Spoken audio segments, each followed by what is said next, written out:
On to the newspaper review, and the Syrian President Bashar al-Assad caused shock around the world yesterday by telling an interview for ABC in the US his troops weren't involved in violence in Syria, that they were just protecting civilians. How's that gone down with the media? Elena is here to tell us. Hello, Stuart. Hello.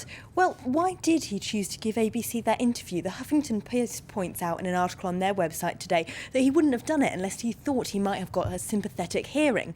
So, well, why did he think that? They say in their article that he's been an expert in manipulating the international media from when he first took over from his father as president. He created an image of himself as a liberal, reforming, westernised president. His British-educated and born wife, Asma, was also quite good in projecting that image around the world. And they did get a very sympathetic hearing from a lot of international media, especially in the US, up until quite recently, the Huffington Post points out.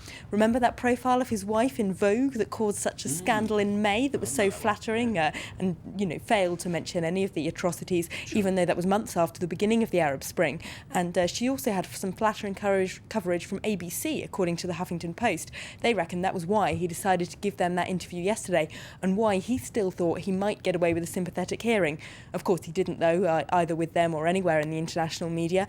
The New York Times correspondent has been in Syria itself, finding out how people there reacted to this kind of story that he's still spinning and has been for months, that this is foreign bandits within Syria who are carrying out these atrocities. His troops aren't doing anything, they're just protecting civilians. The opposition activists that the New York Times correspondent speaks to in Syria says they just can't believe he's still trying to sell this story to the international media. And they also say that the atrocities of the army in Syria are getting such that according to them, the government is deliberately trying to create a sectarian civil war. They're arming Alawite civilians who are the members of Bassad's own ethnic group to try and get them to attack their Sunni neighbours. And the only thing the opposition can do in response to that is to try and arm themselves, they say. Egypt's back in the news. New Prime Minister sworn in. What are the papers saying about that? Well, look at this cartoon from the Gulf News website. They've got a ballot box locked shut with a razor blade on top with the image of Field Marshal Tantawi on top of it. So it's quite clear what they're implying there. The generals are still managing to prevent a real democracy taking hold, even though they have inaugurated a new civilian government. Interestingly, the Egyptian newspaper Al-Masri Al-Yum says that they think the Muslim Brotherhood is colluding with the generals to try and prevent the secular revolutionaries from having much say in Egyptian politics.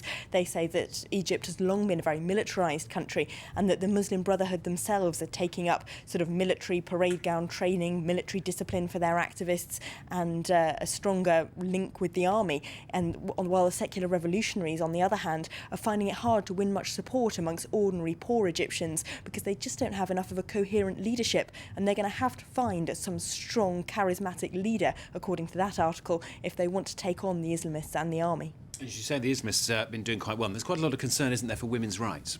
Yes, but apparently women in Egypt shouldn't panic too much, according to an article in another paper there, Al Aram. They've talked to some feminist groups there who say that while it looks like the winners of this election are going to be much more Islamist than we would have thought, we actually shouldn't panic because Egyptian Salafists are still quite a long way from the Saudi Arabian ones. And according to the feminists interviewed in that piece, Egypt has a longer and more vocal tradition of women's rights activism than we might imagine, and they won't be shut up quickly.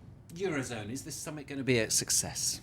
Well, The Guardian isn't too positive. They reckon that Sarkozy and Merkel are going to create a two-speed Europe. They say that the obstructionism of some leaders, like David Cameron especially, is going to mean no agreement's going to be possible among 27 countries. It's going to be just the Eurozone 17 that eventually agree anything. And that's going to end up playing badly for those leaders that end up outside of it, like David Cameron, a nice point made by the Independence cartoon, which has a very little Cameron on a tricycle being run over by Sarkozy and Merkel on a steamroller. Both papers making the same point there, really, that a two-speed Europe will end up being good for no one, but especially not those countries on the outside of it. I wonder if it'll turn out like that. We shall see. 24 hours or so to find out. Elena, thanks very much. Elena with the international papers here on France 24.